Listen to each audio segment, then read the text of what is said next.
Olá, graça e paz do Senhor Jesus, queridos irmãos e irmãs, sejam bem-vindos à Palavra de Deus para hoje.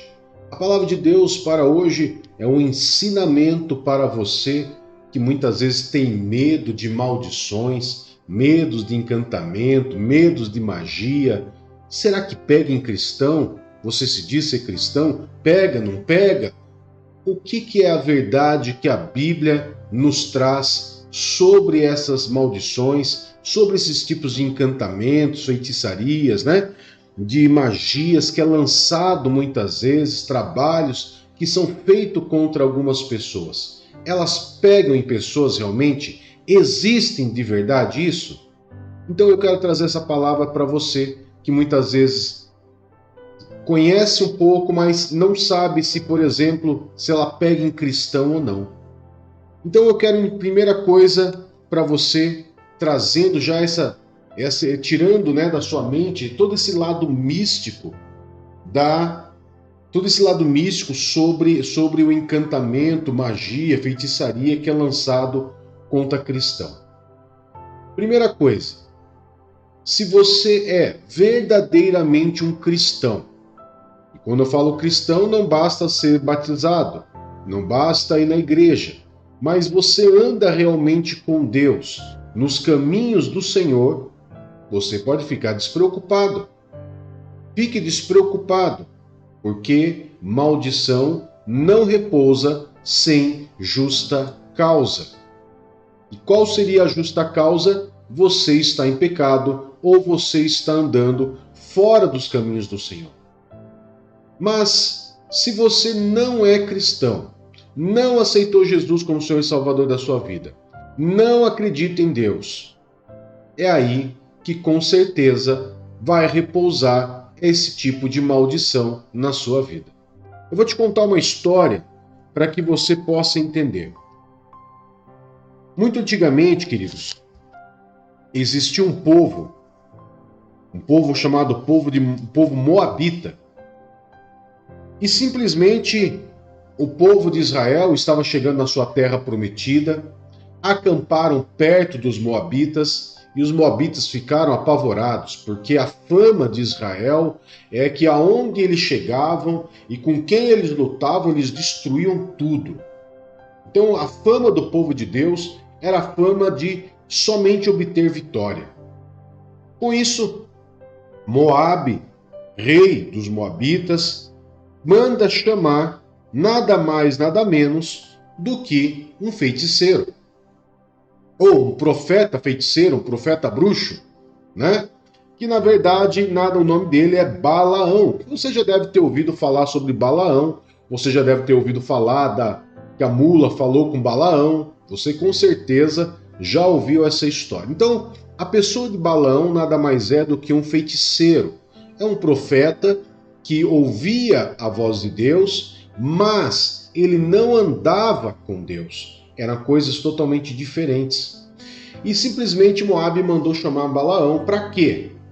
Para que, caso houvesse uma guerra, os moabitas contra os israelitas, Balaão lançasse uma maldição, um feitiço, uma magia contra o povo de Israel enfraquecesse e os moabitas conseguissem vencer. Bem, você já começou a entender que se lá naquele tempo já existia isso, significa que realmente esse tipo de maldição, ela existe. Ela não é fantasiosa. Ela existe e ela está presente muito mais do que você imagina. Muitas pessoas que eu e a pastora Rita atendemos se diz muitas vezes ser vítimas desse tipo de maldição. Muitas vezes conhecidos como macumba, feitiçaria, bruxaria, encantamento, voodoo. São esses tipos de maldições que são lançadas contra a vida das pessoas. E se pega ou não, depende do seu estilo de vida que você tem com o Criador. Então Moabe chamou lá Balaão para lançar a sua maldição contra o povo de Israel. O que acontece, querido, no decorrer da história? O decorrer da história, nós vamos ver agora. Cada vez que Balaão tentava lançar maldições contra o povo de Israel, esse profeta, ele era tomado pelo Espírito de Deus. Pastor, o Espírito Santo de Deus tomava ele? Tomava. E fazia ele falar exatamente o que Deus queria que ele falasse. Deus não deixava ele falar o que ele queria falar. Por ele lançaria a maldição.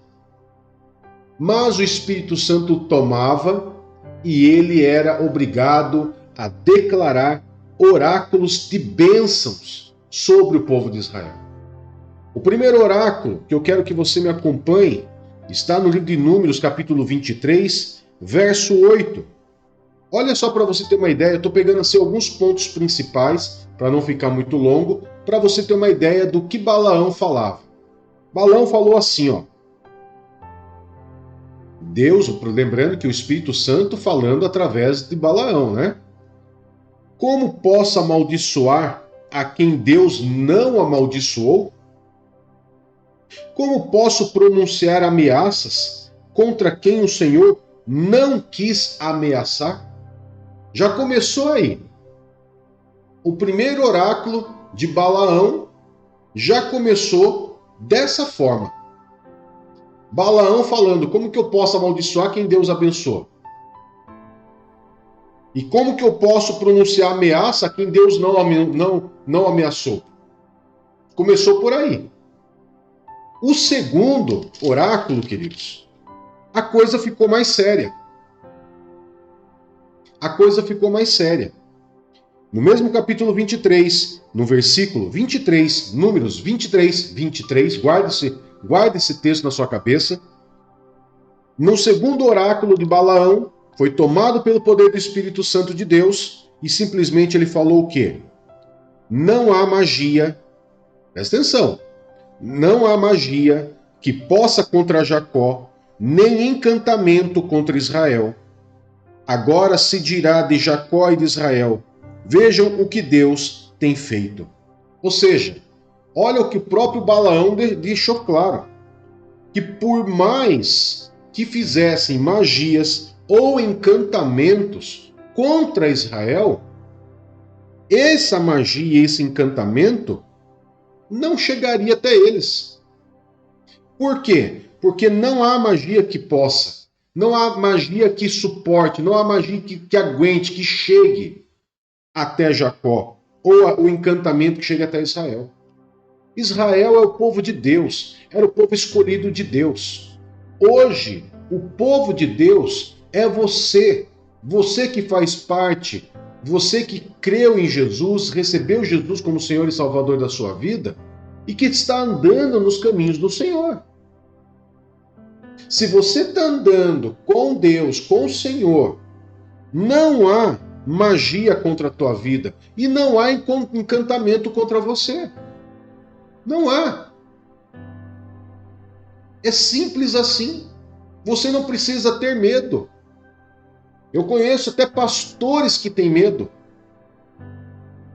Mas se está andando certinho com Deus, não precisa ter medo.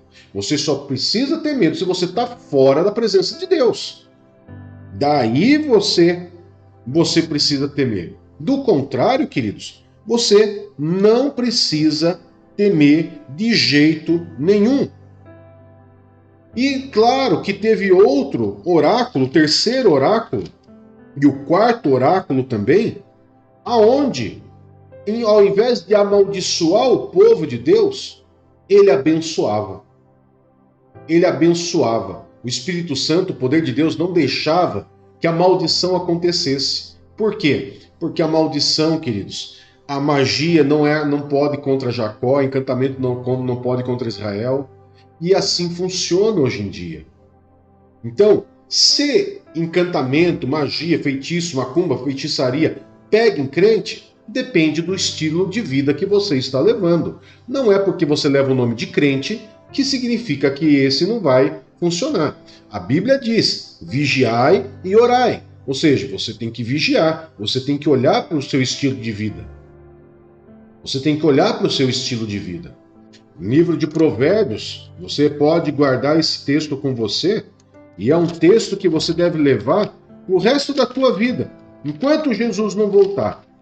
Provérbios capítulo 26, verso 2, falando sobre maldição, envolve aqui, no caso, todo tipo de maldição, a maldição como uma questão hereditária, a maldição como sendo algo lançado contra a tua vida, uma palavra de maldição, um encantamento, uma magia ou qualquer coisa que é lançado contra a tua vida. Olha o que diz Provérbios 26, 2. Como o pardal que voa em fuga e a andorinha que esvoaça veloz, assim a maldição sem motivo justo não pega. Não pega. Ok? É isso que você tem que entender. Então, se perguntarem para você, macumba não pega, eu não acredito nessas coisas. Ela vai assim, olha, esse tipo de maldição existe. Ela existe. Tá? Sempre existiu. Sempre existiu. Agora, o estilo de vida que você leva é que vai determinar se pega ou não. É isso que vai determinar. Por isso que eu sempre falo, orai e vigiai. Ore e vigie a tua vida, o teu comportamento, o teu agir com relação a Deus. Como que você tem agido com relação a Deus, aos mandamentos de Deus, a sua vida com Deus. Porque do contrário, se caso acontecer de alguém lançar uma palavra de maldição, uma magia, um encantamento, ou uma macumba, feitiçaria, bruxaria ou voodoo, com certeza vai pegar, porque você está desprotegido e fora da graça de Deus. Agora, se você estiver dentro da graça de Deus, recebendo Jesus Cristo como Senhor e Salvador da sua vida, fique tranquilo, porque não há encantamento, não há magia nem encantamento que possa contra Jacó ou Israel. Amém? Deixa eu estar orando por você, queridos. Pai, em nome de Jesus, eu quero agradecer ao Senhor por essa palavra de ensino, por essa palavra de esclarecimento que o Senhor trouxe para nós através dessa mensagem. Pai, abençoa, guarda, protege, Pai, a vida de todos aqueles que vão estar assistindo, ouvindo essa mensagem. Guarda, protege a vida, a casa, a família, nos negócios, as finanças, a saúde, tudo na vida deles. Que eles venham ter um dia abençoado, guardado e protegido por tuas mãos. Em nome de Jesus. Amém e graças a Deus. Amém, queridos? Que Deus abençoe, que Deus te guarde. Até mais. Tchau, tchau.